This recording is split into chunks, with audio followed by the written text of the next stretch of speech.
yang dikasihi Tuhan. Selamat pagi, kita akan segera memulai ibadah kita pada pagi hari ini.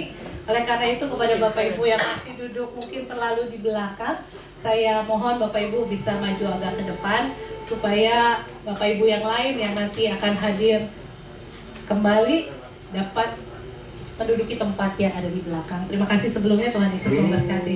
Baiklah Bapak Ibu, kita akan sama-sama meninggikan Allah kita. Berapa banyak di antara kita semua yakin bahwa Tuhan kita ada di tempat ini? Boleh lambaikan tangannya, berikan tepuk tangan hanya bagi Allah kita.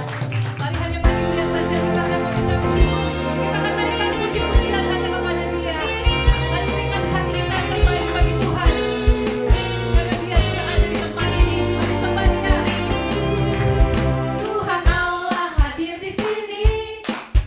Di tengah umatnya yang memuji, mengucap syukur dalam namanya. Yesus Tuhan kita, Tuhan Allah hadir di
siap memberkati setiap kami pada pagi hari ini Tuhan. Dan pagi hari ini kami mau merasakan berkat-berkat Tuhan yang ajaib dan dahsyat itu akan memberikan kelegaan kepada setiap kami, akan memberikan kesembuhan kepada setiap kami, akan memberikan kelepasan kepada kami, dan akan benar-benar membebat hati kami yang luka Tuhan. Oleh karena itu Tuhan, pagi hari ini kami membuka hati kami yang selebar-lebarnya untuk Tuhan garap. Bagi Roh Kudus, Engkau sendiri akan bekerja di tengah-tengah kami. Dan kami mau memberikan yang terbaik bagi Tuhan. Karena kami mau memberikan segala pujian dan syukur kami hanya bagi nama-Mu Yesus Tuhan. Terima kasih Yesus, terima kasih Bapa. Mari bersama-sama kita angkat tangan kita. Segala pujian, syukur bagimu. Kau hadir dalam hidupku.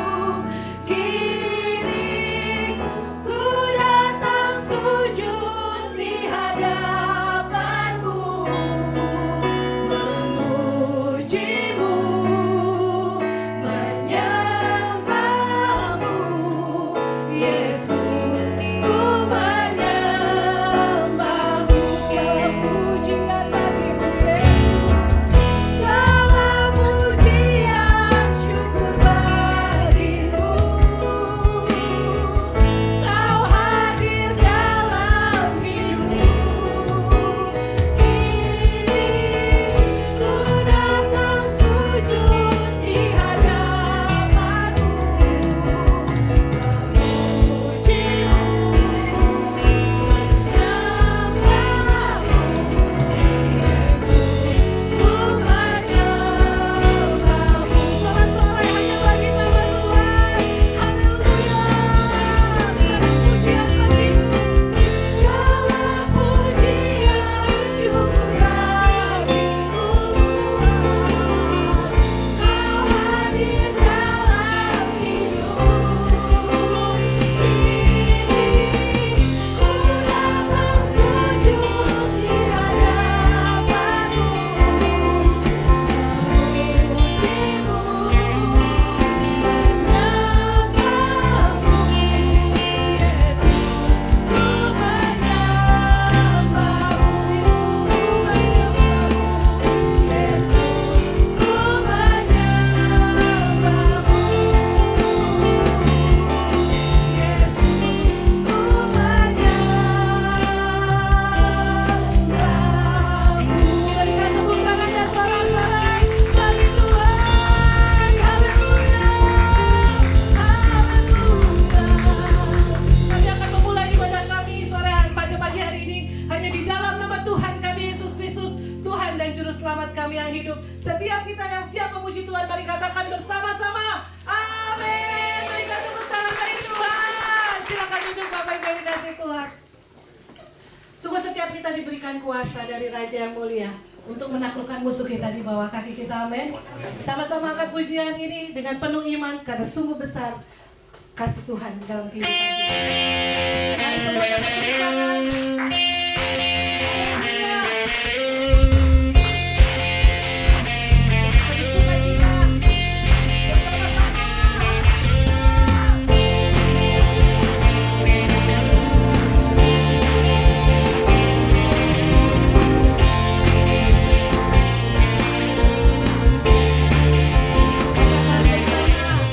Ku diberi kuasa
itu kita lebih daripada pemenang, bahkan lebih daripada pemenang. Firman Tuhan katakan, karena Tuhan Yesus yang sudah memberikan kita kemenangan. Amin.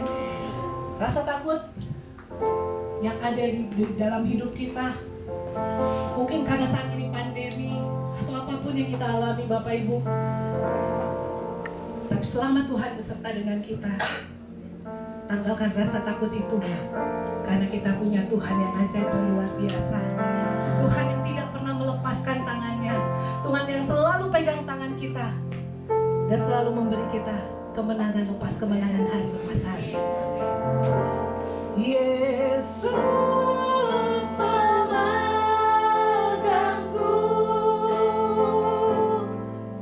dengan tangan kananmu.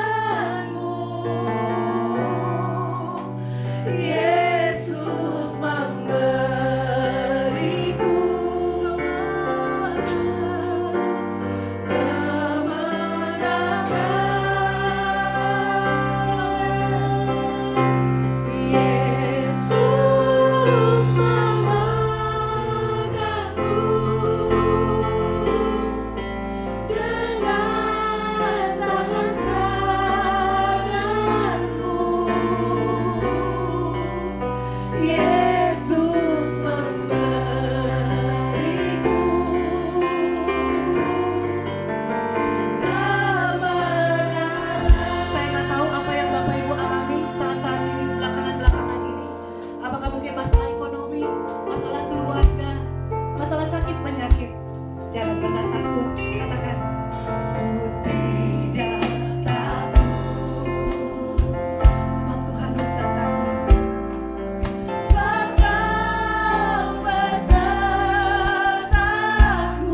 membiarkan kami berjalan sendiri. Allah yang tidak pernah membuat jalan kami di depan kami terasa berat. Walaupun harus mengalami banyak rintangan, banyak masalah, tapi Engkau selalu memampukan kami melewatinya, sehingga kami boleh muncul sebagai pemenang. Terima kasih Tuhan Yesus, terima kasih Bapa yang baik. Terlebih sebentar Tuhan Yesus, apabila kami hendak mendengarkan firman-Mu, biarlah firman-Mu ini boleh benar-benar menjadi kekuatan di dalam kehidupan kami, membuat kami mampu untuk dapat menghadapi segala sesuatu bersama dengan Tuhan, karena tangan Tuhan yang memegang kami. Terima kasih Tuhan, memberkati hamba-Mu yang akan membawakan firman, juga hamba-Mu yang akan membacakan ayat, kiranya Tuhan sendiri yang akan menyertai mereka. Terima kasih Tuhan, kami siap untuk mendengarkan firman Tuhan. Kami mau duduk diam seperti Maria yang boleh benar-benar mengambil isi hati Tuhan dan melakukannya di dalam kehidupan kami. Di dalam nama Tuhan kami Yesus Kristus kami berdoa dan mengucap syukur, haleluya, amin. Ya, silakan duduk.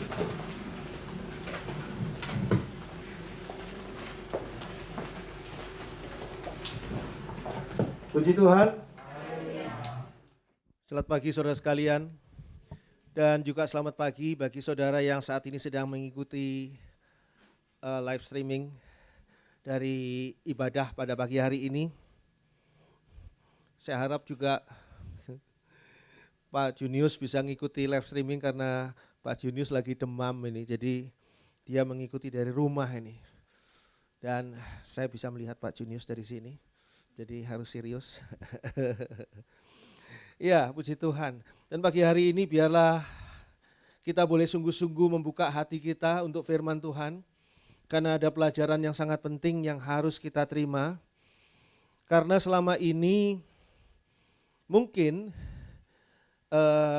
kita salah di dalam memahami tentang kehidupan kita sebagai gereja Tuhan.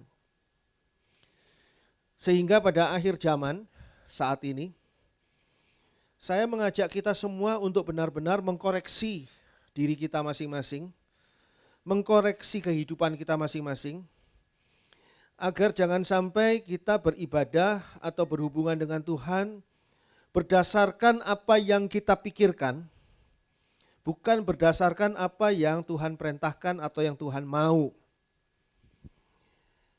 Mari kita perhatikan ayat-ayat firman Tuhan berikut ini.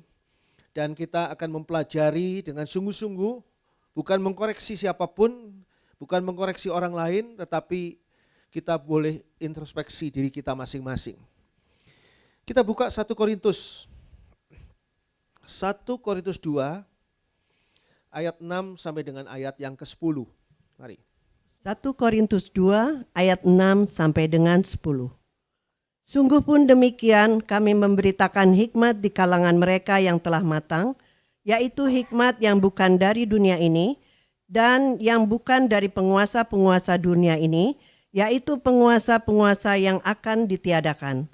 Tetapi yang kami beritakan ialah hikmat Allah yang tersembunyi dan rahasia, yang sebelum dunia dijadikan telah disediakan Allah bagi kemuliaan kita. Tidak ada dari penguasa dunia ini yang mengenalnya, sebab kalau sekiranya mereka mengenalnya, mereka tidak menyalibkan Tuhan yang mulia.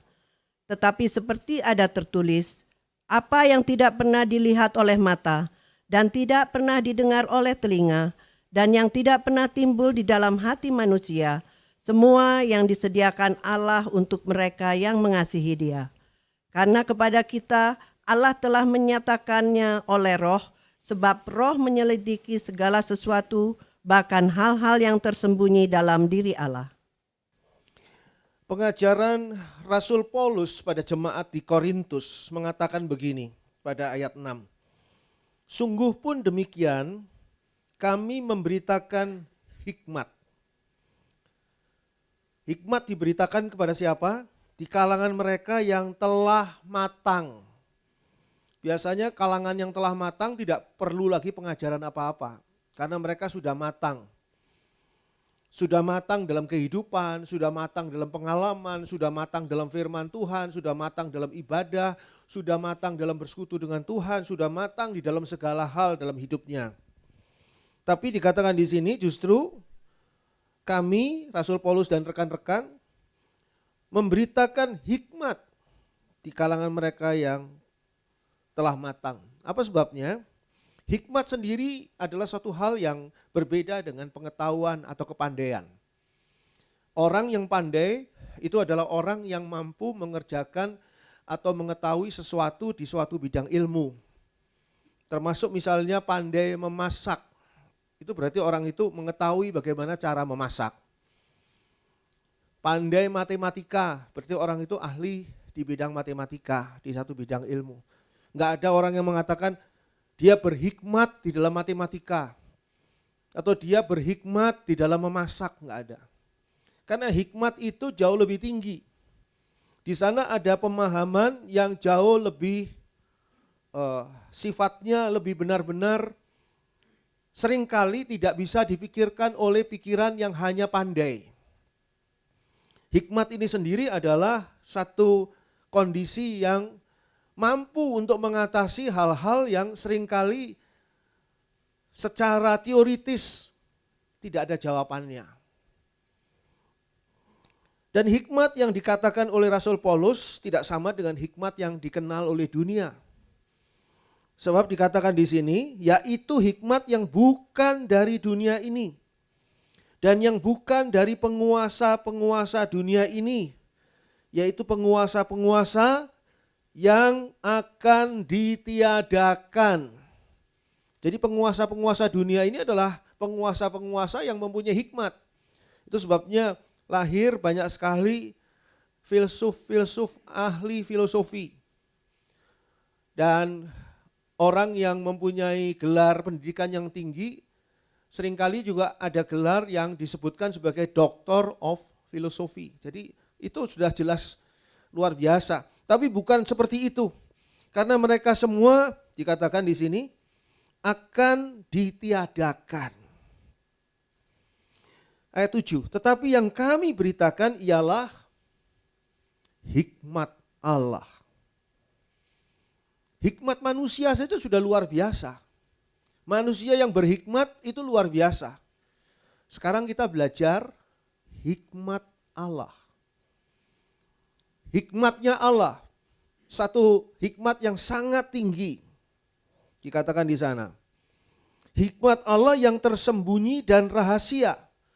Hikmat Allah ini sifatnya tersembunyi dan sifatnya rahasia. Tidak untuk umum sebetulnya. Yang sebelum dunia dijadikan, telah disediakan Allah bagi kemuliaan kita. Luar biasa ya. Jadi hikmat ini sendiri adalah tersembunyi dan rahasia. Punya satu nilai atau peringkat yang tidak untuk umum. Betul-betul tersembunyi dan rahasia. Tapi untuk saudara dan saya, hikmat ini sudah disediakan Allah untuk menjadi kemuliaan bagi saudara dan saya. Orang yang mempunyai hikmat Allah, orang itu akan terlihat atau dilihat, dinilai sebagai orang yang mempunyai kemuliaan. Tidak ada dari penguasa dunia ini yang mengenalnya. Sebab kalau sekiranya mereka mengenalnya, mereka tidak menyalibkan Tuhan yang mulia. Justru mereka tidak punya hikmat Allah ini, dan dengan tidak punyanya hikmat itu mereka menyalibkan Yesus yang tidak bersalah. Nah, ayat 9 yang mungkin sering saudara baca.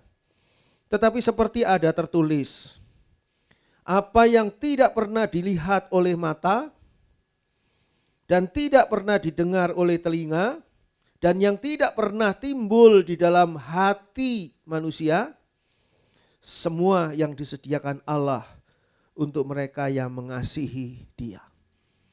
Ayat ini seringkali menjadi ayat yang sulit untuk dipahami oleh manusia, oleh hikmat manusia. Dan seringkali juga tiba-tiba diterjemahkan secara salah oleh diri kita masing-masing. Kita masing-masing mempunyai terjemahan-terjemahan yang tidak sesuai dengan apa yang dimaksudkan oleh Allah.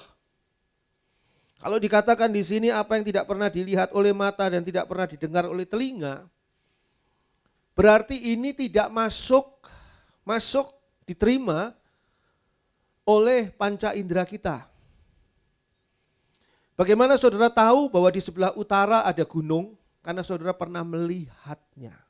Masuk dalam mata saudara, lalu saudara punya pengetahuan bahwa di daerah utara kota Bandung ada gunung. Lalu dari situ muncul hikmat bahwa tentu saja Bandung Utara jauh lebih tinggi posisinya dibandingkan dengan Bandung Selatan. Jadi kalau ada hujan yang deras sekali, sungai meluap, banjirnya di Bandung Selatan, bukan Bandung Utara. Dari hikmat itu ketika saudara mau mencari rumah, saudara akan membeli, biarpun tanahnya lebih kecil karena lebih mahal, belinya di Bandung Utara supaya tidak kena banjir. Itu hikmat. Tidak ada teori yang mengajarkan hal seperti itu. Tapi dimulai dari mana? Dari yang dilihat oleh mata. Karena orang bisa melihat bintang yang begitu jauh jaraknya dari bumi ini, maka orang mempelajari tentang bintang itu. Orang mempelajari tentang galaksi, tapi semuanya itu dari mata.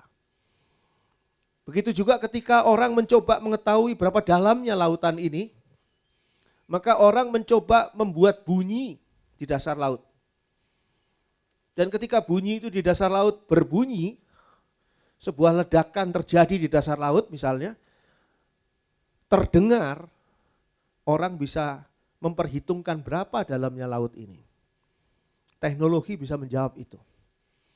Jadi apa yang kita terima dengan panca indera, seringkali itu yang menjadi bekal kita. Lalu kita terpaku dengan panca indera kita. Sulit kalau saya belum melihat dan meraba sendiri lubang luka-luka di tubuh Yesus, maka saya belum percaya bahwa Yesus itu bangkit. Itu kata Thomas. Thomas itu siapa? Bukan orang biasa. Thomas itu murid Tuhan Yesus, langsung murid generasi pertama dari Tuhan Yesus. Saudara generasi keberapa? Saya enggak tahu generasi keberapa. Kita murid Tuhan Yesus semua, tapi kita generasi keberapa? Thomas itu generasi pertama, langsung dari sang guru. Tapi dia tetap membutuhkan apa yang dilihat oleh mata, apa yang didengar oleh telinga, apa yang ditangkap oleh panca indera. Apakah itu dosa? Dosakah itu? Tidak dosa. Tapi tidak berhikmat. Karena apa? Manusia ini terdiri dari 3 hal. Tubuh, jiwa, roh. Ketika kita mengandalkan panca indera kita dan mempercayainya hanya yang masuk dalam panca indera kita hanya mengandalkan tubuh kita. Dan kita tidak mengandalkan jiwa dan roh kita. Nanti apa yang ada pada tubuh mempengaruhi jiwa dan mempengaruhi roh. Virus corona kenanya kemana? Tubuh, jiwa, roh, tubuh. Tapi efeknya kemana? Ke jiwa juga. Efeknya ke roh juga. Jadi saudara lihat di sini, Tuhan mau mengajarkan kepada kita satu pengajaran yang luar biasa. Bahwa apa yang tidak pernah dilihat oleh mata dan tidak pernah didengar oleh telinga, dan yang tidak pernah timbul dalam hati manusia, tidak pernah timbul dalam hati manusia itu tidak terfikir sama sekali, tidak ada ide sama sekali. Tidak ada ide apa-apa dalam diri kita. Siapa yang menyangka bahwa tahun 2020 akan muncul satu virus yang begitu dahsyat, yang mengubahkan kehidupan dunia. Di semua negara, semua bangsa. Siapa yang terfikirkan hal itu? Tidak pernah timbul dalam hati manusia. Dunia digoncangkan bukan oleh bencana alam, tapi oleh virus corona. Sampai hari ini dunia masih menggigil ketakutan dengan virus corona. Dan dikatakan di sini bahwa semua ini yang tidak pernah timbul dalam hati juga, tidak pernah ada di dalam, terbersit saja tidak dalam hati manusia. Semua, perhatikan, yang disediakan Allah untuk mereka yang mengasihi Dia. Kalau disediakan, artinya sudah selesai diciptakan. Artinya sudah siap, disediakan, siap saji. Bukan digoreng dadakan, tapi siap saji. Kalau tahu bulat saudara makan dingin-dingin itu berarti tahu bulat yang sudah disediakan. Janjinya kan digoreng dadakan di nyanyiannya. Jadi kalau sudah disediakan oleh Allah, berarti tinggal kita nikmati, kita nggak perlu nunggu lagi. Nggak perlu nunggu lagi nanti Allah masak dulu, nggak perlu. Apa itu yang sudah disediakan Allah? Baca lagi ulang ayat 9.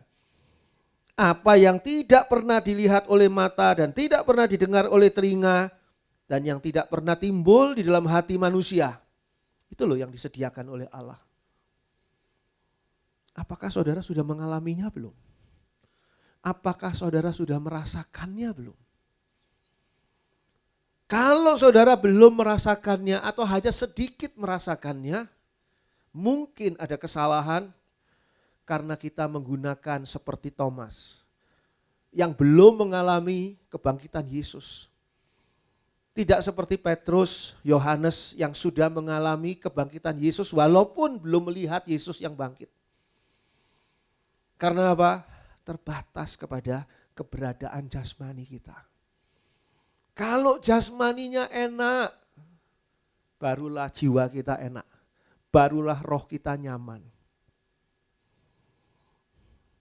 Padahal tidak seperti itu. Apa yang kita pelajari dari kehidupan di dunia ini, setelah kita menerima sesuatu, maka kita bisa menghasilkan sesuatu. Saudara menerima obat, minum obat, baru saudara bisa sembuh. Sedangkan yang disediakan Allah tidak seperti itu. Kesembuhan itu tidak melalui sesuatu yang kita terima secara jasmani. Ketika Tuhan Yesus mengatakan kepada orang buta, kepada orang lumpuh, bahkan kepada Lazarus yang sudah dikubur 4 hari. Itu Tuhan Yesus tidak memberikan sesuatu yang sifatnya materi ataupun sesuatu yang sifatnya benda atau apapun juga untuk diterima, ditelan, dimasukkan ke dalam tubuh orang tadi. Sehingga orang tadi melihat, dari buta bisa melihat. Nah. Tapi Tuhan Yesus mengambil ini loh, yang sudah disediakan oleh Allah. Untuk diwujudkan dalam diri orang tadi. Tidak ada sesuatu hal yang dimasukkan melalui, apalagi melalui panca indera. Tidak ada. Itu sebabnya seringkali kita hanya terbatas di dalam mengalami sesuatu yang baik, yang luar biasa yang datangnya dari Tuhan.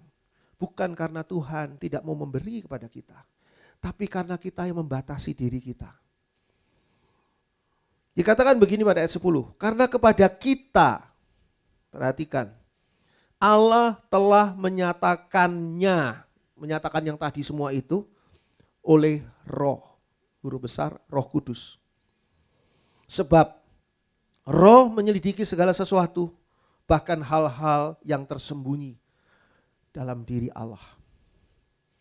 Kehidupan kita, kehidupan gereja Tuhan adalah kehidupan yang dipimpin oleh Roh Kudus. Yang sudah sangat mengetahui segala sesuatu tentang Allah. Kita manusia debu, Allah pencipta yang maha kuasa. Mustahil debu bisa mengenal Allah. Tapi Roh Allah yang Allah berikan kepada saudara dan saya, itu yang membawa kita pada pengenalan akan Allah. Jadi hidup gereja Tuhan adalah kehidupan dipimpin oleh Roh Kudus. Ada perbedaan antara spiritualisme dan agama. Agama mungkin ada dalam spiritualisme. Spiritualisme ada di dalam agama. Tapi belum tentu orang yang mempunyai ya spiritualisme yang baik itu adalah orang yang beragama. Belum tentu. Spiritualisme adalah orang yang mempunyai, dan kita semua manusia sesungguhnya mempunyai, tinggal kadarnya saja yang berbeda satu dengan yang lain. Bagaimana secara manusia kita bisa mengenali, bisa merasakan adanya kekuatan yang lebih besar dari kita. Adanya kekuatan yang tidak terlihat, itu spiritualisme. Agama adalah upaya manusia untuk mencari Allah. Di manakah kehidupan orang Kristen? Di spiritualisme atau di agama? Tidak dua-duanya. Karena Tuhan Yesus tidak membangun agama ketika Tuhan Yesus datang ke dunia. Tapi Tuhan Yesus mengatakan, akulah jalan, kebenaran, dan hidup. Tidak ada seorang pun sampai kepada Bapa kalau tidak melalui aku. Yohanes 14 ayat 6. Jadi di sini Tuhan Yesus tidak membangun agama. Tuhan Yesus sendiri bukan orang Kristen. Tuhan Yesus adalah orang beragama Yahudi. Tuhan Yesus bukan beragama Kristen loh. Tuhan Yesus beragama Yahudi. Dan Tuhan Yesus tidak sedang membangun agama. Jadi bukan agama. Tapi spiritualisme tentu ada di dalamnya. Di dalam pengajaran Yesus, karena hubungannya dengan roh. Hubungannya dengan Roh Kudus. Roh Kudus yang dikatakan di sini karena kepada kita Allah telah menyatakannya oleh Roh. Jadi orang yang tidak menerima Roh Kudus tidak mendapatkan penyataan Allah. Allah menyatakan semuanya tadi yang sudah kita pahami tadi, ayat-ayat sebelumnya tadi. Karena Roh Kudus ini menyelidiki segala sesuatu yang tersembunyi dalam diri Allah. Bagi Roh Kudus, Allah bukan misteri. Ya, bagi Roh Kudus, Allah bukan misteri. Bagi kita manusia, Allah itu misteri. Jadi kalau kita menerima Roh Kudus, kita tiba-tiba menerima satu kemampuan, satu kondisi di mana kita bisa mengenal Allah, bisa mengetahui Allah. Tapi tidak semua orang jemaat gereja Tuhan dapat dipimpin oleh Roh Kudus Tuhan. Tidak semua orang. Orang yang ke gereja belum tentu orang yang bisa dipimpin oleh Roh Kudus Tuhan. Orang yang kelihatannya seperti berbahasa roh belum tentu dipimpin oleh Roh Kudus Tuhan. Karena apa? Karena di dalam gereja juga ada dua macam manusia. Manusia yang pertama, 1 Korintus 2 ayat 14. 1 Korintus 2 ayat 14. Tetapi manusia duniawi tidak menerima apa yang berasal dari Roh Allah, karena hal itu baginya adalah suatu kebodohan, dan ia tidak dapat memahaminya, sebab hal itu hanya dapat dinilai secara rohani. Kalau kita baca di sini, manusia yang pertama, model pertama manusia yang ada di dalam gereja adalah manusia duniawi. Jadi sudah ke gereja, tapi masih manusia duniawi. Dia beribadah, dia mungkin melayani Tuhan, dia mungkin hamba Tuhan, tapi dia masih manusia duniawi. Yang tidak dapat memahami dan tidak dapat menerima semua yang datangnya dari Roh Kudus. Malah dikatakan menganggapnya sebagai kebodohan. Tetapi manusia duniawi tidak menerima apa yang berasal dari Roh Allah, karena hal itu baginya adalah suatu kebodohan. Dan ia tidak dapat memahaminya, sebab hal itu hanya dapat dinilai secara rohani. Saudara tidak perlu heran kalau seandainya ada hamba-hamba Tuhan, bahkan hamba-hamba Tuhan yang berkhotbah tentang firman Tuhan, tapi dia sendiri tidak beriman pada firman Tuhan yang dikhotbahkannya itu. Kapan ketahuannya? Ketika firman Tuhan itu di-challenge, ditantang oleh dunia. gampang ngomong beriman ketika lagi nggak ada masalah.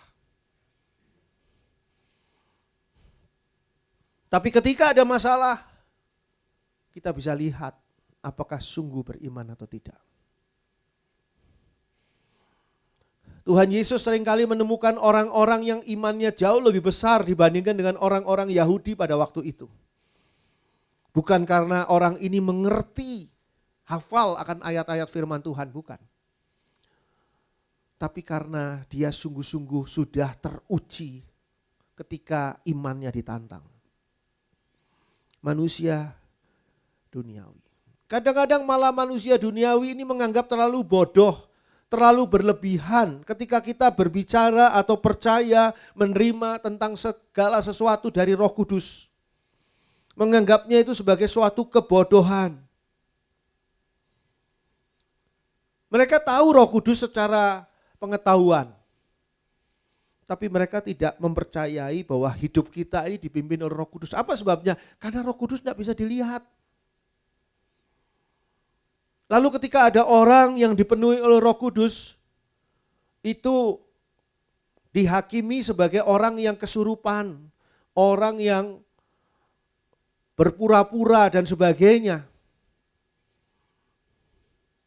Itu sebabnya ketika murid-murid ini berkumpul di lantai 2, tempat mereka menyewa tempat di Yerusalem. Dan tiba-tiba ketika mereka berdoa, ruangan itu digoncang oleh goyangan yang luar biasa dan Roh Kudus turun dalam bentuk lidah-lidah api di atas kepala para murid ini. Dan murid-murid ini mulai berbicara dengan bahasa lain. Maka orang-orang melihatnya sebagai apa? Orang-orang mabuk. Orang-orang ini pasti mabuk, siang hari jam 9 pagi kok mabuk ini. Biasanya orang mabuk itu malam hari. Kenapa kok bisa menilai seperti itu? Karena nggak percaya Roh Kudus. Siapa mereka ini, orang-orang ini? Kafirkah mereka? Oh bukan. Mereka orang-orang yang datang ke Yerusalem dari tempat yang jauh untuk beribadah. Untuk beribadah kepada siapa? Kepada patung Baal? Bukan. Pada Allah yang tidak kelihatan. Tapi mereka tidak percaya kerja Roh Kudus. Itu sebabnya tidak menerima apa yang diterima oleh para murid. Ini manusia duniawi. Bahkan manusia duniawi ini menganggap berita salib itu sebagai suatu kebodohan. Saudara bisa melihat semua orang yang bernyanyi di dalam satu ibadah, bertepuk tangan, bersorak-sorak bagi Tuhan di dalam satu ibadah sebagai orang-orang yang seolah-olah berada di dalam kepenuhan Roh Kudus ataupun orang-orang yang sedang asik beribadah kepada Allah yang hidup. Saya beritahukan, belum tentu. Karena saudara tidak tahu hati mereka masing-masing. Ada orang-orang yang menikmati musik lagu rohani yang begitu menarik. Apalagi kalau pemain musiknya hebat, iramanya enak, ikut bergoyang. Karena apa? Karena lagunya. Tapi tidak bisa merasakannya dengan sungguh-sungguh.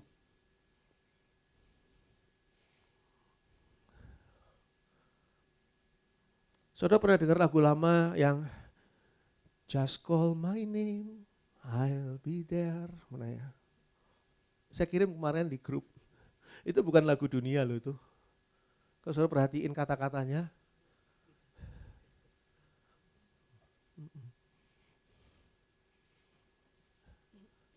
Siapa yang bisa kita call namanya?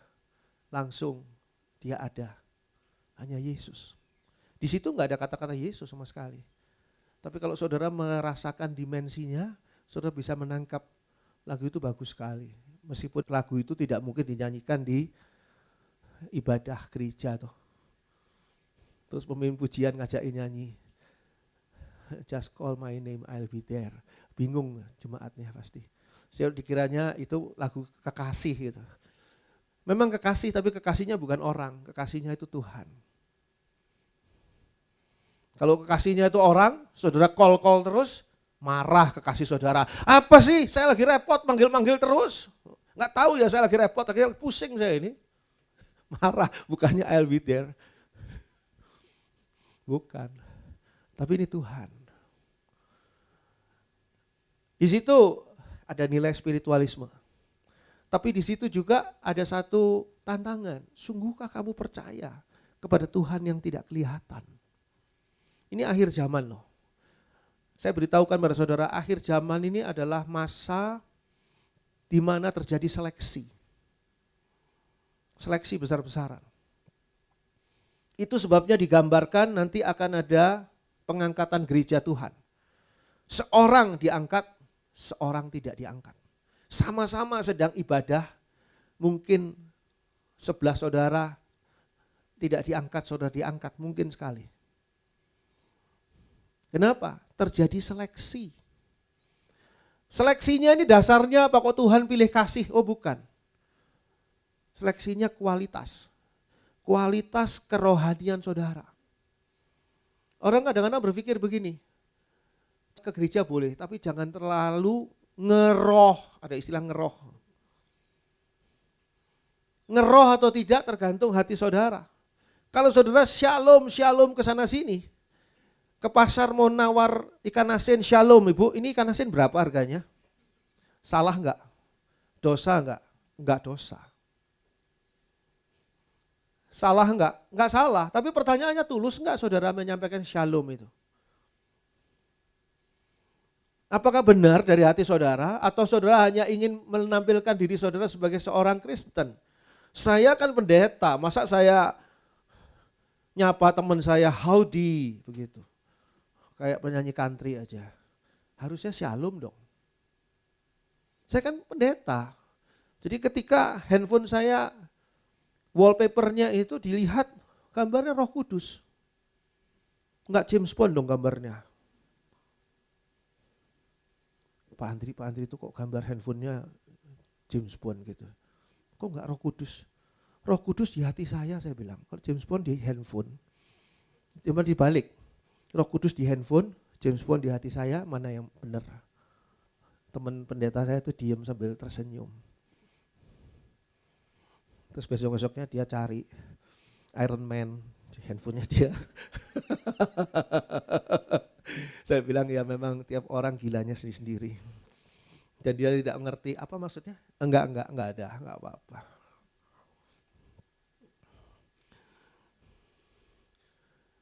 Banyak penginjil-penginjil menyampaikan apa? Berita salib. Bahwa kamu itu tidak mungkin akan diselamatkan kalau Tuhan Yesus tidak menjadi juru selamat. Kata-katanya semua benar 100%. Kalau ujian di sekolah teologi lulus nilainya A mungkin. Tapi masalahnya sungguhkah kamu percaya bahwa Yesus menyelamatkan kamu? Kita baca dulu 1 Korintus 1 ayat 18 sampai 24. 1 Korintus 1 ayat 18 sampai dengan 24. Sebab pemberitaan tentang salib memang adalah kebodohan bagi mereka yang akan binasa. Tetapi bagi kita yang diselamatkan pemberitaan itu adalah kekuatan Allah. Karena ada tertulis, aku akan membinasakan hikmat orang-orang berhikmat dan kearifan orang-orang bijak akan kulenyapkan. Di manakah orang yang berhikmat? Di manakah ahli Taurat? Di manakah pembantah dari dunia ini? Bukankah Allah telah membuat hikmat dunia ini menjadi kebodohan? Oleh karena dunia, dalam hikmat Allah, tidak mengenal Allah oleh hikmatnya, maka Allah berkenan menyelamatkan mereka yang percaya oleh kebodohan pemberitaan Injil. Orang-orang Yahudi menghendaki tanda dan orang-orang Yunani mencari hikmat. Tetapi kami memberitakan Kristus yang disalibkan untuk orang-orang Yahudi suatu batu sandungan dan untuk orang-orang bukan Yahudi suatu kebodohan. Tetapi untuk mereka yang dipanggil, baik orang Yahudi maupun orang bukan Yahudi, Kristus adalah kekuatan Allah dan hikmat Allah. Bagi saudara, jujurnya nih, jujur, nggak perlu diomongin, bicara sendiri dalam hati. Apakah berita Injil saya ulangi ya, Yesus lahir dari anak darah Maria yang mendapatkan bayi Yesus dari Roh Kudus, Yesus mati di atas kayu salib dengan kematian yang mengerikan dan terkutuk karena dosa umat manusia dipikulnya. Yesus bangkit sesuai dengan apa yang dikatakan firman Tuhan. Allah membangkitkan Yesus pada hari yang ketiga. Yesus bangkit menjadi sosok yang istimewa, sosok yang baru. Yesus naik ke surga dengan disaksikan oleh lebih dari 70 murid, bahkan ratusan murid menyaksikannya. Dan Yesus yang sama akan datang kembali. Itu Injil. Bagi saudara, pengabaran Injil atau berita Injil ini suatu kebodohan atau suatu kekuatan Allah. Dikatakan begini pada ayat 18 sampai 24 tadi. Sebab pemberitaan tentang salib memang adalah kebodohan bagi mereka yang akan binasa. Tetapi bagi kita yang diselamatkan, pemberitaan itu adalah kekuatan Allah. Jadi itu kekuatan Allah atau kebodohan?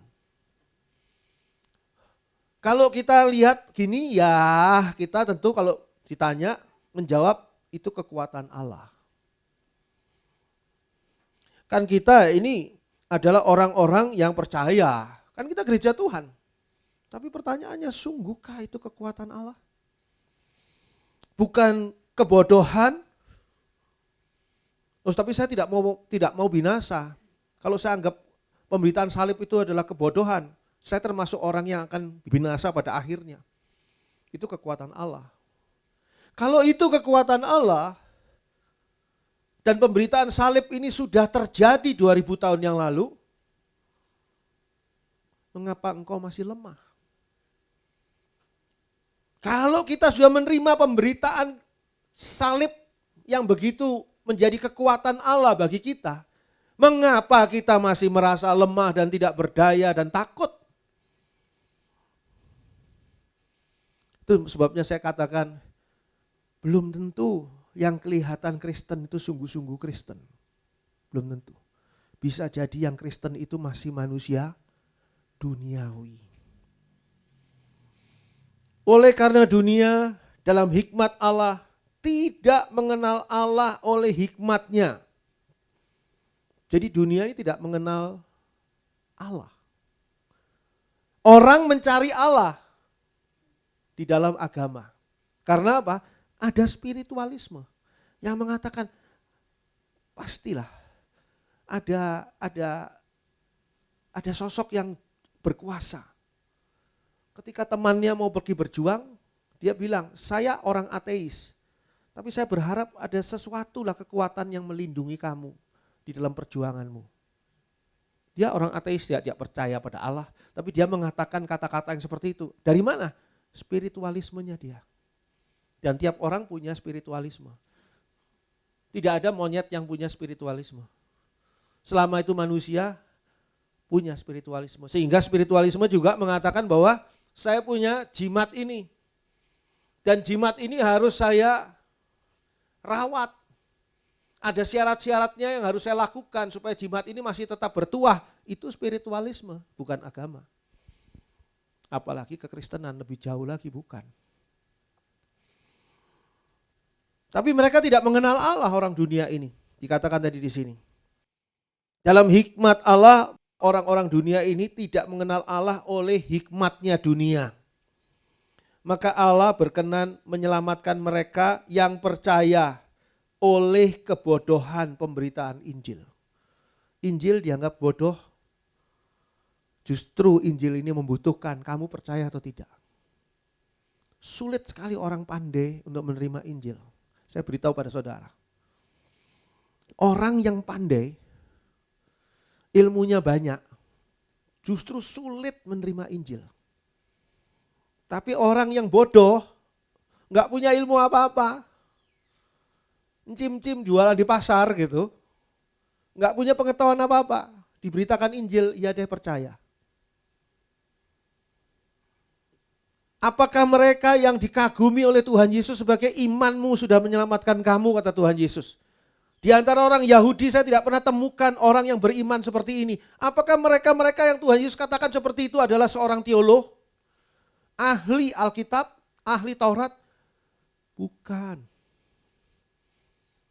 Malah seorang ahli Taurat Nikodemus datang kepada Tuhan Yesus dan Tuhan Yesus heran. Kamu seorang pengajar dan tidak memahami hal ini tentang kelahiran kembali. Kaget Tuhan Yesus. Dia pengajar. Kalau kualitas pengajarnya begini, bagaimana yang diajar? Jadi di sini kalau kita lihat salib itu, pemberitaan Injil itu dimulai diterimanya itu bukan karena memahaminya, bukan. Tapi karena mempercayainya. Keberadaan Allah, segala hal yang tidak dilihat oleh mata, tidak didengar oleh telinga, tidak ada di dalam hati, tidak pernah muncul dalam hati, itu kita terima. Awalnya itu bukan karena kita memahaminya, tapi karena kita mempercayainya. Levelnya itu beda. Kita bicara soal bagaimana gerakan roh kita di dalam menyambut keberadaan Allah. Orang-orang Yahudi menghendaki tanda dan orang-orang Yunani mencari hikmat. Ini bukan berarti cuma ada dua, Yahudi, Yunani, bukan. Tapi Yahudi dan non-Yahudi. Dari sejak awal selalu dipisahkan antara Yahudi dan non-Yahudi. Dari sejak zamannya Nuh. Bahtera Nuh hanya 8 orang yang selamat, itu gambaran orang Yahudi. Tapi begitu banyak binatang yang selamat juga di Bahtera Nuh, gambaran orang non-Yahudi. Mengapa kok ada gembala yang datang ke Yesus yang baru dilahirkan? Dan mengapa ada orang Majus? Orang Majus itu bukan orang Yahudi. Gembala orang Yahudi. Gambarkan di sana suatu hal yaitu Yahudi dan non-Yahudi. Selalu ada dua. Yahudi dan non-Yahudi. Kenapa Yahudi kok dipisahin dari seluruh bangsa yang lain? Karena orang Yahudi memang istimewa. Bangsa pilihan Allah. Yang dijanjikan oleh Allah kepada Abraham sebagai keturunan Abraham. Kita bukan orang Yahudi, nggak usah pengen mirip-miripin orang Yahudi. Nggak perlu. Kita memang orang non-Yahudi. Kalau di Bahtera Nuh itu wakil-wakil kita adalah binatang-binatang itu. Kenapa? Karena bagi orang Yahudi, orang non-Yahudi itu adalah binatang. Tidak pantas roti ini diberikan kepada anjing. Lalu perempuan itu berkata, anjing itu makan remah-remah yang jatuh dari meja tuannya. Itu karena dia bukan orang Yahudi, dianggapnya anjing. Tapi Tuhan bilang imanmu luar biasa. Imanmu luar biasa. Ngomong luar biasa itu kepada siapa? Justru kepada orang non-Yahudi. Padahal orang Yahudi ini sudah kenal Allah dari sejak zaman keluar dari Mesir. Dan saudara tahu sejak keluar dari Mesir itu satu bangsa yang istimewa. Sebab apa? Seluruh dunia menyembah berhala.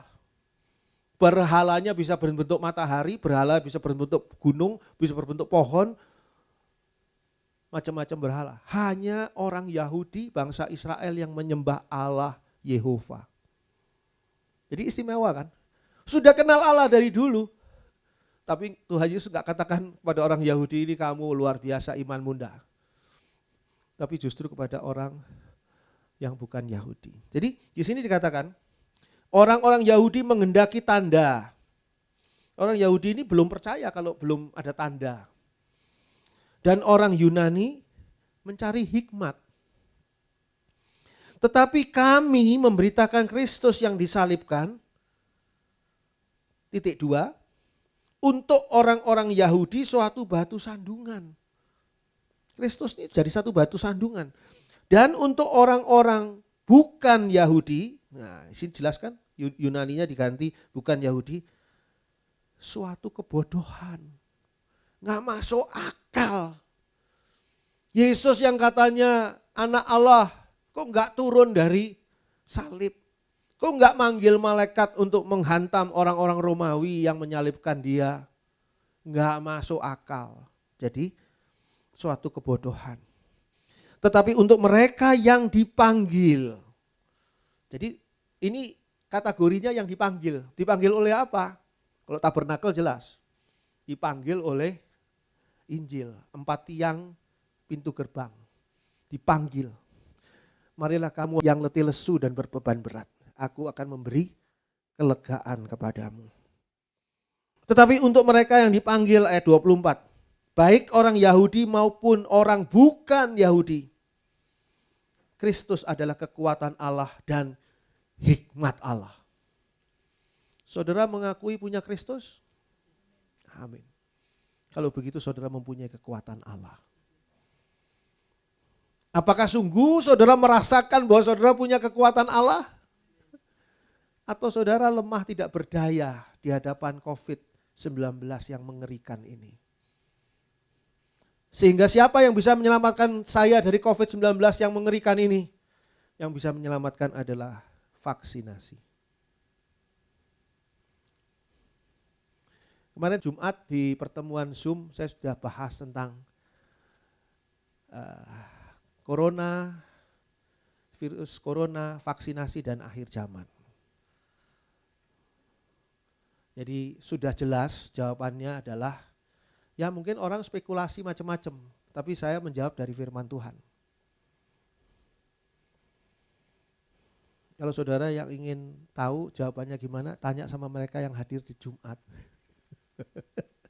Jadi yang di Jumat tadi itu punya beban untuk jelaskan gitu ya. Jadi ngerti nggak mereka ya? Kalau saudara ngerasa masa bodoh lah Pak Andri, saya nggak peduli mau ngomong apa. Ya terserah. Terserah. Pokoknya tugas saya sebagai hamba Tuhan udah ngasih tahu. Kalau nggak mau, ya gimana? Tuhan aja manggil, tidak semua orang mau hadir. Apalagi cuma sekedar saya yang manggil. Ayo ikut Zoom hari Jumat. Siapa itu si Andri? Allah yang maha kuasa saja manggil. Tuhan Yesus saja yang manggil, marilah kepadaku. Nggak ada semua orang mau hadir kok, apalagi si Andri. Jadi ya saya lihat gitu, oh iya benar juga Tuhan. Ya sudahlah, ya memang masanya seleksi sekarang, masanya orang diseleksi. Dipilih-pilih sekarang. Mana yang diangkat, mana yang tidak diangkat. Mana yang harus mengalami masa kesengsaraan, mana yang dibebaskan dari masa kesengsaraan. Apa sih masa kesengsaraan? Bingung lah. Ya ikut PA tentang akhir zaman, nanti mau diteruskan, saudara doakan saja, saya juga masih doa tentang itu. Ya, Yesus itu adalah, salib itu adalah, berita salib itu adalah kekuatan Allah dan hikmat Allah.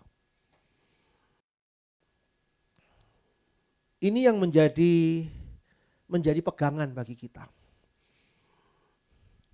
Pertama adalah manusia duniawi.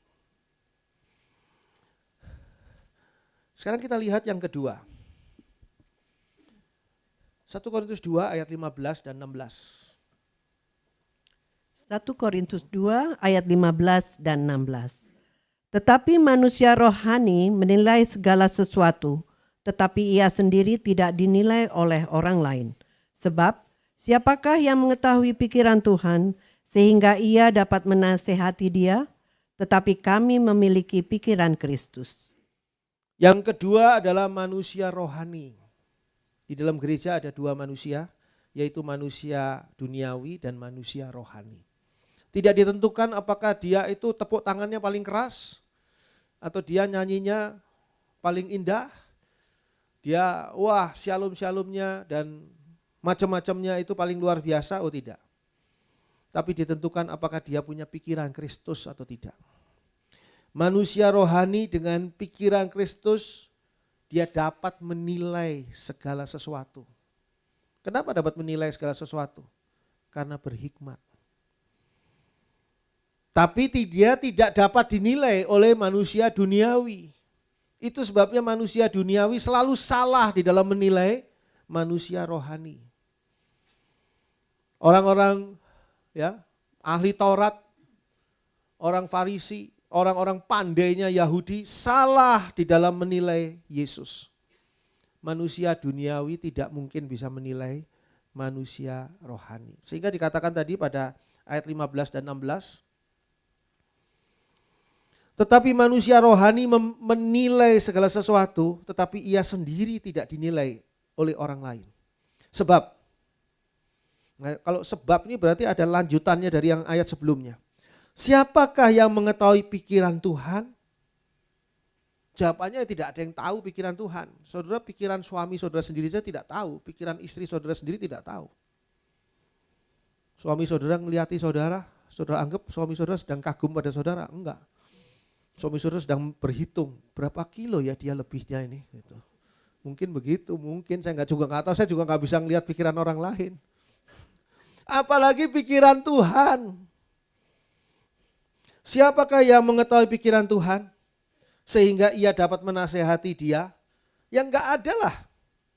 Tetapi kami memiliki pikiran Kristus. Memiliki pikiran Kristus ini berarti memiliki logikanya Kristus. Memiliki cara berpikirnya Kristus. Memiliki pengetahuannya Kristus. Kalau kita ini komputer, dan saudara punya, kita ini masing-masing komputer kita ini, ada hard disk di dalamnya. Tempat data-data yang ada. Hard disk kita kosong, nol, melompong. Terus ada orang lain pandai ini sudah belajar macam-macam hal. Terus hard disknya, nah, itu pikirannya dia penuh dengan segala ilmu, dipindahkan ke kita. Tuker, hard disk kita tuker sama dia, hard disknya dia buat kita. Kita jadi pandai punya pengetahuan macam-macam dan dia kosong. Itu kalau diumpamakan begitu. Kita punya pikiran Kristus, harusnya kita berpikir secara Kristus. Kalau kita berpikir secara Kristus, kita akan punya hikmat Tuhan. Kita tidak akan bertindak dalam tindakan-tindakan yang seperti manusia duniawi. Coba kita lihat sekarang, manusia duniawi itu seperti apa? Kita balik lagi ke manusia duniawi, membandingkannya. 1 Korintus 3 ayat 3. 1 Korintus 3 ayat 3. Karena kamu masih manusia duniawi, sebab jika di antara kamu ada iri hati dan perselisihan, bukankah hal itu menunjukkan bahwa kamu manusia duniawi dan bahwa kamu hidup secara manusiawi? Ciri manusia duniawi itu adalah selalu dikuasai oleh egonya. Yang dikatakan di sini pada ayat 3, karena kamu masih manusia duniawi, sebab itu selalu menjelaskan kalimat sebelumnya. Jika di antara kamu ada iri hati. Saudara, terakhir iri hati kapan? Itu meriksanya diri sendiri, enggak meriksa orang lain. Iri hati kapan? Mungkin iri hati pada tetangga, iri hati pada adik, iri hati pada kakak, iri hati pada teman, iri hati pada siapapun.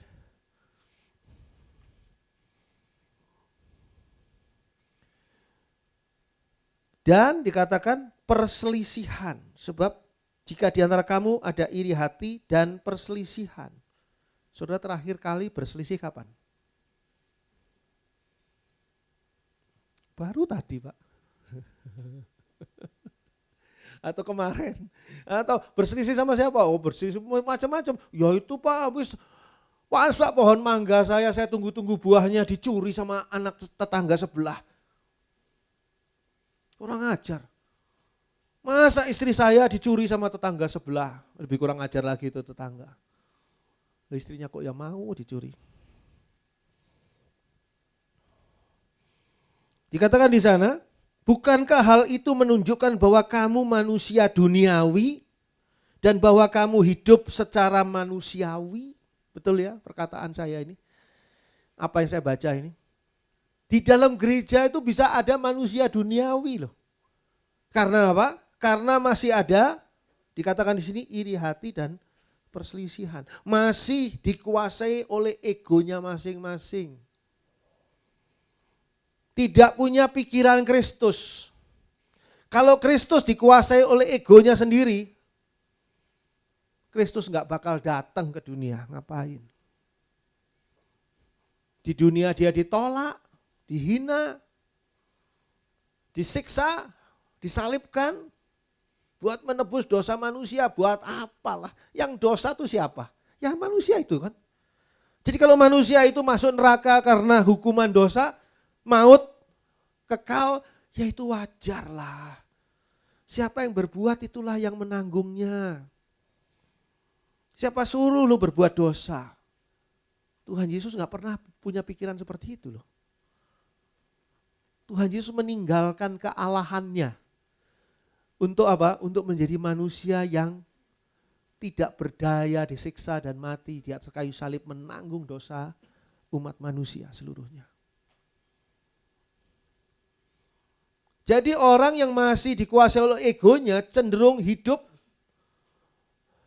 sebagai manusia duniawi. Walaupun dia ada di tengah gereja. Lalu dengan egonya itu manusia duniawi ini akan hidup dalam perbuatan kedagingan. Coba kita baca Galatia 5 ayat 19 sampai 21. Galatia 5 ayat 19 sampai dengan 21. Perbuatan daging telah nyata, yaitu percabulan, kecemaran, hawa nafsu, penyembahan berhala, sihir, perseteruan, perselisihan, iri hati, amarah, kepentingan diri sendiri, percideraan, roh pemecah, kedengkian, kemabukan, pesta pora dan sebagainya. Terhadap semuanya itu kuperingatkan kamu, seperti yang telah kubuat dahulu, bahwa barang siapa melakukan hal-hal yang demikian, ia tidak akan mendapat bagian dalam kerajaan Allah. Ini sebuah daftar. Daftar tentang perbuatan daging dari manusia duniawi. Ini bukan tentang orang luar loh, bukan tentang orang kafir, bukan tentang orang di luar jemaat Tuhan, bukan. Ini tentang orang-orang yang akan ditinggalkan. Sebab apa? Dikatakan pada ayat yang bagian akhir dari Galatia 5 ayat 21 tadi. Bahwa barang siapa melakukan hal-hal yang demikian, ia tidak akan mendapat bagian dalam kerajaan Allah. Hari ini kerajaan Allah di muka bumi adalah merupakan gereja Tuhan, zona. Tapi kerajaan Allah nanti yang kita akan masuki adalah surga. Dikatakan di sana, ayat 19 sampai dengan 21 tadi sudah begitu jelas, perbuatan daging telah nyata, yaitu percabulan, kecemaran, hawa nafsu, penyembahan berhala, sihir, perseteruan, perselisihan, iri hati, amarah, kepentingan diri sendiri, percideraan, roh pemecah, kedengkian, kemabukan, dan orgis.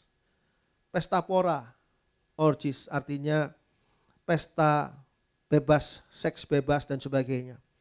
Dan sebagainya. Terhadap semuanya itu kuperingatkan kamu, hai orang-orang Galatia, kata Rasul Paulus. Tapi saya bacakan ini bagi orang-orang Tabernakel Kasih. Dan semua yang mendengarkan rekaman ini, semua yang menyaksikan live streaming ini, walaupun Anda bukan orang Tabernakel Kasih, tapi Anda mendengar ayat ini.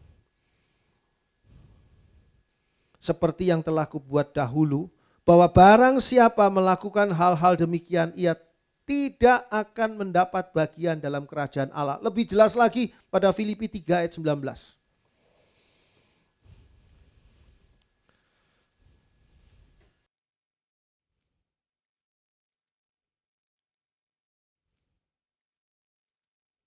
Filipi 3 ayat yang ke-19.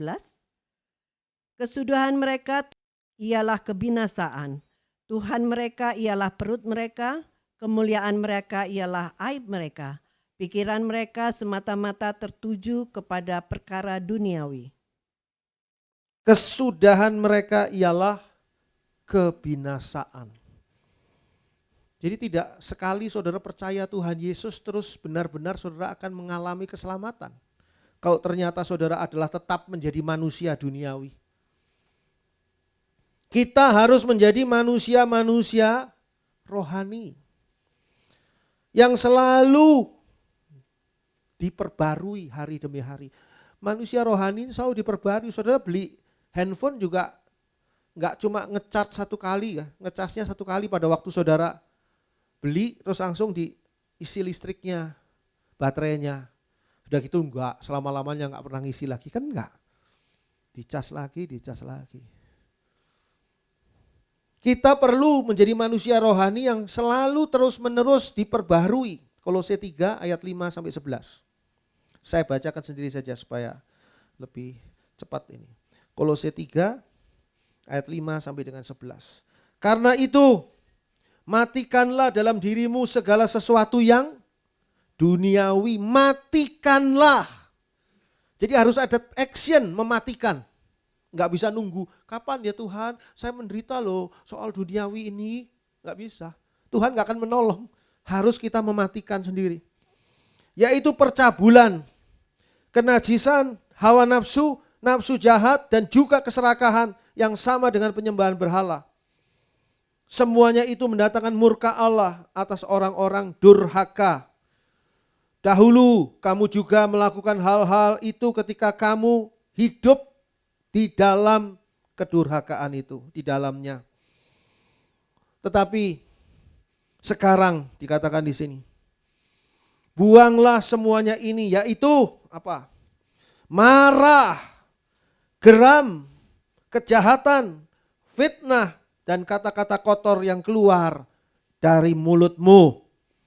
Jangan lagi kamu saling mendustai, karena kamu telah menanggalkan manusia lama serta kelakuannya, dan telah mengenakan manusia baru yang terus-menerus diperbarui untuk memperoleh pengetahuan yang benar menurut gambar Khaliknya. Terus-menerus diperbarui. Firman Tuhan memperbarui kita terus. Hidup benar terus. Dalam hal ini dikatakan pada ayat 11. Tiada lagi orang Yunani atau orang Yahudi. Orang bersunat atau orang yang tidak bersunat. Orang barbar atau orang skit. Bukan semua itu. Budak atau orang merdeka. Tetapi Kristus adalah semua dan di dalam segala sesuatu. Puji Tuhan. Amin.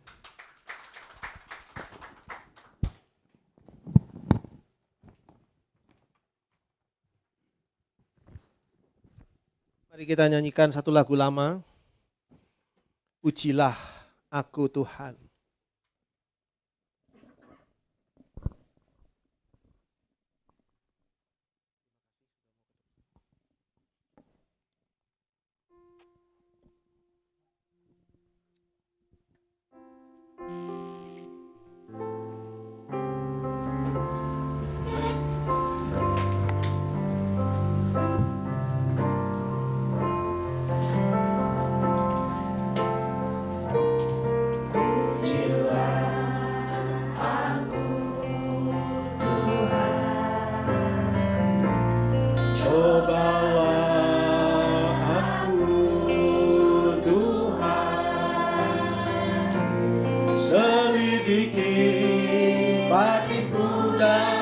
Hatiku, mataku tertuju padamu. Aku cinta padamu Tuhan. Aku cinta padamu. Aku rindu hadirat-Mu Tuhan.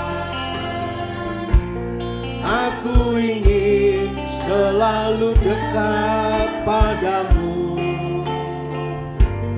menikmati kehadiran-Mu. Ku nyanyi Hosana, ku nyanyi Hosana bagi Rajaku yang duduk di tahta. Aku muliakan dan ku agungkan, Kau layak Pujilah aku Tuhan, pujilah aku. Cobalah aku Tuhan, selidiki batinku dan hatiku. Mataku tertuju padamu, aku cinta padamu Tuhan. Aku cinta padamu.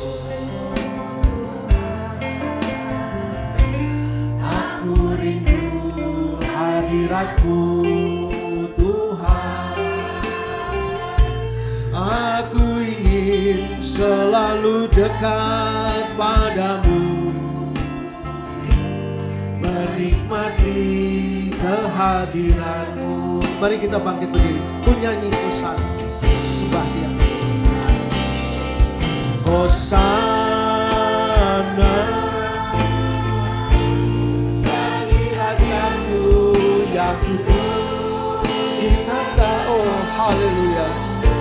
Aku muliakan dan ku agungkan, Kau layak disembah.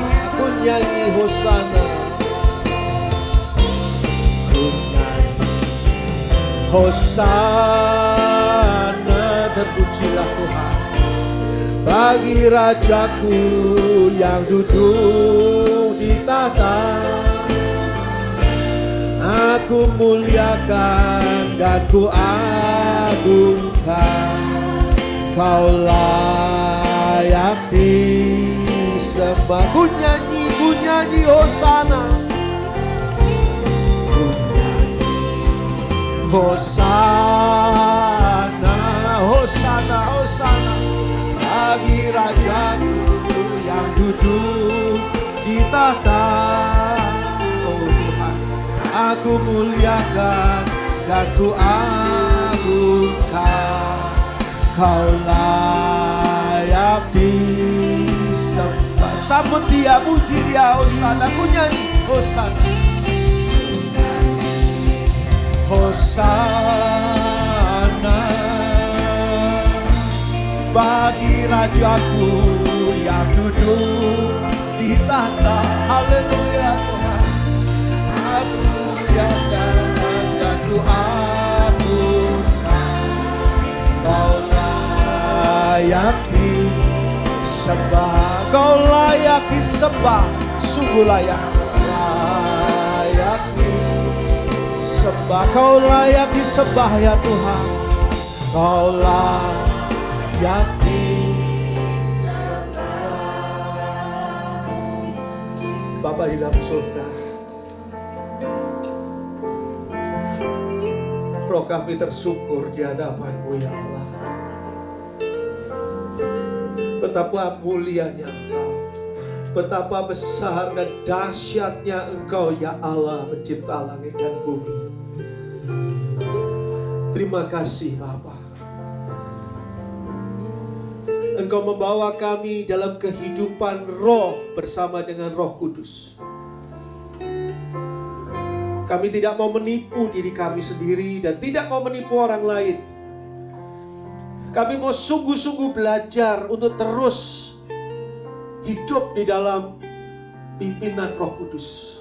Mari Roh Kudus, biarlah Roh Kudus semakin hari semakin nyata di dalam kehidupan kami, di dalam cara berpikir kami, di dalam perasaan kami, dalam tingkah laku kami, dalam perkataan kami, dalam perbuatan kami, dalam keputusan kami, dalam tindakan kami. Tuhan, Bapa di dalam surga, biarlah hanya Roh Kudus yang berkuasa atas kami.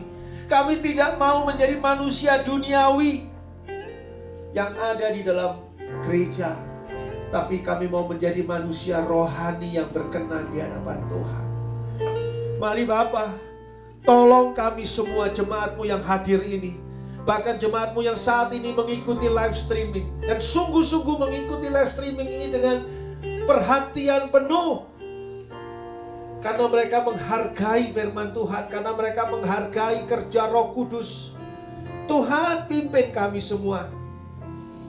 Biarlah kami boleh benar-benar mendapatkan semua yang sudah disediakan Allah, yaitu yang tidak pernah dilihat oleh mata, tidak pernah didengar oleh telinga, dan tidak pernah ada di dalam hati manusia. Semua yang di luar hikmat manusia, semua yang berada di dalam hikmat Allah. Tolong ya Bapa, agar kami boleh memiliki pikiran Kristus, hikmat Kristus dalam hidup kami sehari-hari. Di dalam berhadapan dengan masalah apapun di dunia ini, biarlah pikiran Kristus yang kami gunakan, sehingga kami boleh bertindak dengan benar sesuai dengan apa yang Roh Kudus tunjukkan kepada kami. Mari Roh Allah berkuasalah atas kami. Terpuji nama Tuhan, dalam nama Tuhan Yesus. Haleluya, haleluya, amin. Puji Tuhan. Silakan duduk.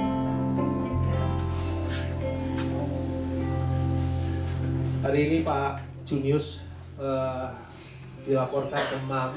Padahal kemarin dia sehat-sehat saja. Kemarin dia hadir di acara The Lantern, juga di persekutuan doa pengerja. Tapi hari ini demamnya sangat tinggi. Jadi saya anjurkan dia di rumah saja. Dan nanti acara persekutuan kaum pria, nanti yang harusnya dibawakan oleh Pak Junius, nanti saya yang akan membawakannya di acara kaum pria. Setelah ibadah ini kita lanjutkan dengan persekutuan kaum pria. Kita akan nonton sebuah film dan nanti kita akan membahas segala sesuatunya, hubungannya bukan tentang film itu, kita bukan tentang bedah film, bukan ya, tapi kita akan membahas tentang kehidupan kita sebagai pria. Hadirilah juga persekutuan The Lantern dalam acara Q&A, question and answer ya, dengan tema love. Dibawakan oleh ahlinya yaitu Kak Lian pada hari Sabtu tanggal 27 Februari. Ini masih suasana Valentine kayaknya ini. Gak tahu, mungkin ada coklat mungkin ya. Jam 6 petang. Jadi Sabtu 27 Februari jam 6 petang di sini. Ajaklah teman-teman, saudara-saudara, kenalan-kenalan untuk menikmati bersama acara The Lantern ini, kaum muda. Yang sudah tua juga boleh datang ya maksudnya ya. Yang sudah jam terbang love-nya itu tinggi banget ya. Love jatuh, terbang lagi, nggak putus asa, jatuh lagi. Wah, luar biasa. Yang punya mantan-mantan terindah boleh datang juga. Bagi mereka yang akan menerima baptisan selam, jangan lupa ikuti bimbingan prabaptisan melalui Zoom pada hari Rabu tanggal 24 Februari melalui Zoom jam 5:30 sampai dengan 6:30. Saya harap jangan terlambat ya, karena waktunya cuma 1 jam. Jadi kalau terlambat kita sudah rugi waktu betul-betul. Cuma 1 jam ini bimbingan prabaptisan ini tinggal 2 kali lagi ya. Dan saya sedang berdoa tentang waktu baptisannya. Kelihatannya waktu baptisannya akan ada di awal bulan depan, Maret. Dan itu pada hari Jumat. Nanti saya masih, tapi belum saya putuskan karena masih dalam doa juga. Kita harus lebih serius dalam mengikuti ibadah dalam kebaktian raya, live streaming juga. Acara memahami ayat-ayat Alkitab, ayat-ayat firman Tuhan menjelang masa-masa terakhir dari akhir zaman ini. Bila mengetahui ada teman atau saudara keluarga kita segereja yang mulai tidak serius dalam mengikuti ibadah, kita perlu mengingatkan dan mengajaknya untuk kembali serius dalam mengikuti ibadah di GPKDI Tabernakel Kasih. Tapi berarti saudara sendiri harus serius nih. Kalau enggak ngingetin orang lain suruh serius, saudara sendiri tidak serius. Datang ya, orangnya datang, saudara enggak datang. Betul-betul memalukan betul. Jangan ya. Lalu kalau saudara membaca warta jemaat, ini sekarang polanya warta jemaat diganti. Bagian yang bawah itu adalah bagian warta yang sifatnya rutin. Jadi undangan untuk memahami firman Tuhan melalui acara memahami ayat-ayat Alkitab tiap Jumat jam 7 sampai dengan jam 9 malam. Ya. Kalau saudara mau menerima berkat Tuhan dari acara ini, silahkan bergabung. Dan kegiatan kebaktian anak YouTube channel Tabernakel Kasih setiap hari Minggu dan santai bersama melalui Zoom Rabu jam 7. Saya rasa ada semua di warta jemaat dan Tuhan memberkati kita semua. Puji Tuhan.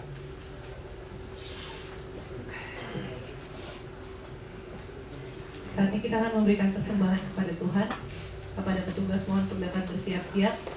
Sambil kita menyanyikan satu pujian, Bapak Ibu dapat menyampaikan persembahan. Tuhan Yesus memberkati kita.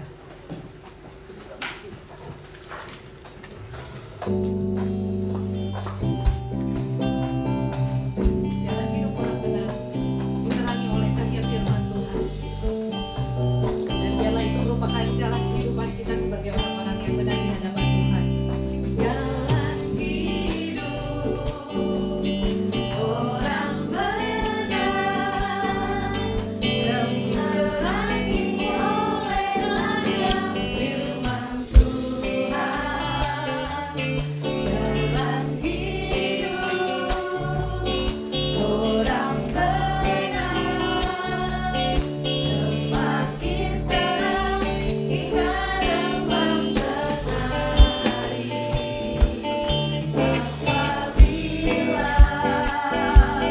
Apabila dia jatuh, tidaklah dibiarkan sampai tergeletak. Tangan Tuhan jua yang menopangku dan membangkitkan ku kembali. Mari sama-sama bangkit berdiri. Jalan hidup, jalan hidup orang benar diterangi oleh cahaya firman Tuhan. Jalan hidup orang benar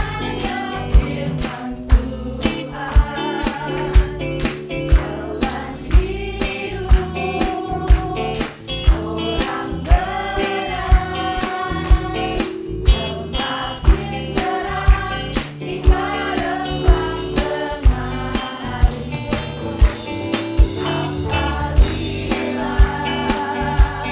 Apabila dia jatuh, tidaklah dibiarkan sampai tergeletak. Tangan Tuhan jua yang menopangku dan membangkitkan Ku kembali. Mari kita masuk dalam doa. Bapa di dalam surga, Bapa yang sungguh nyata mengasihi kami semua. Kami mengucap syukur untuk ibadah pada pagi hari ini.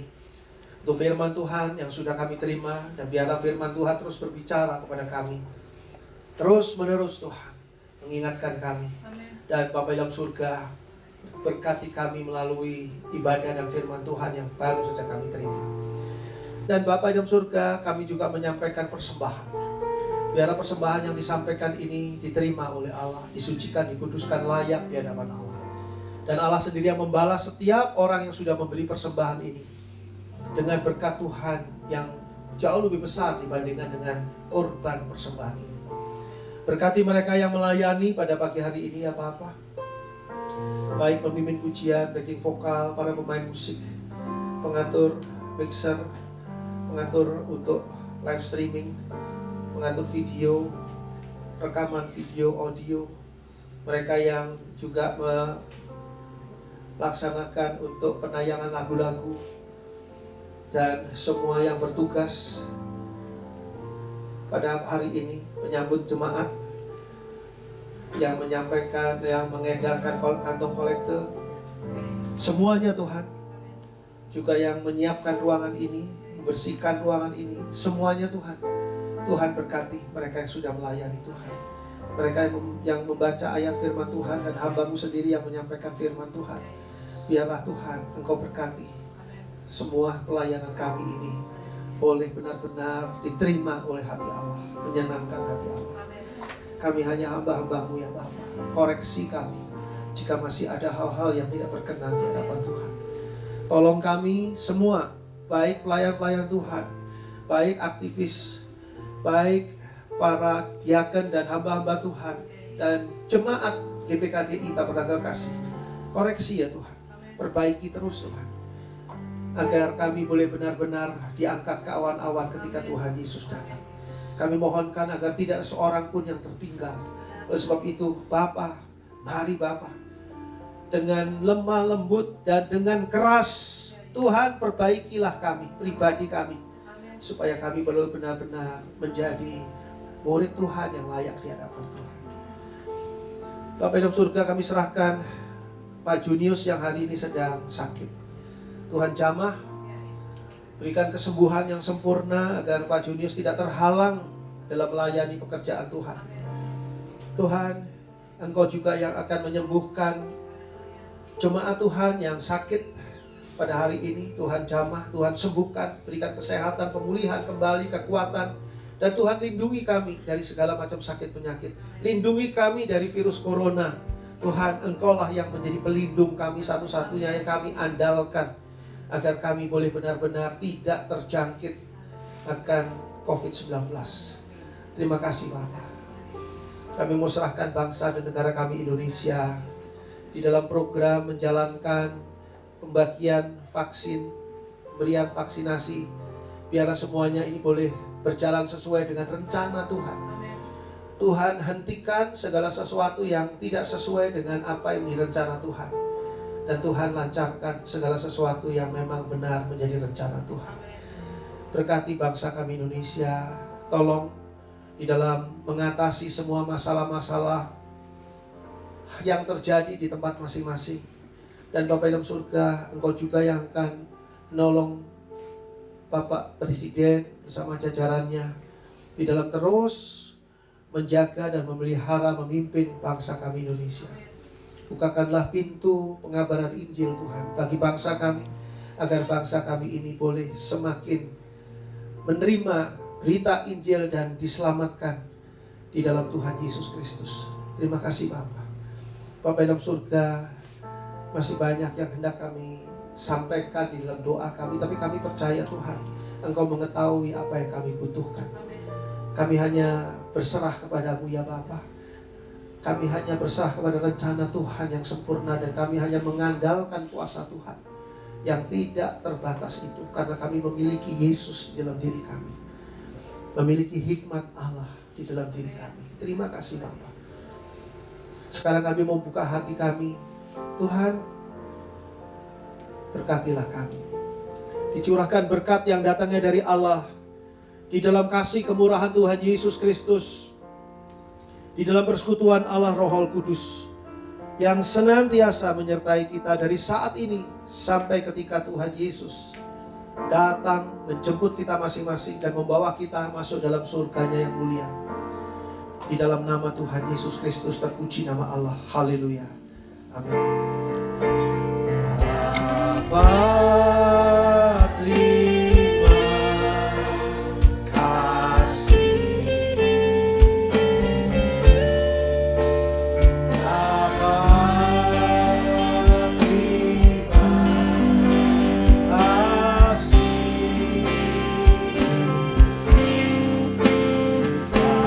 Bapa di surga,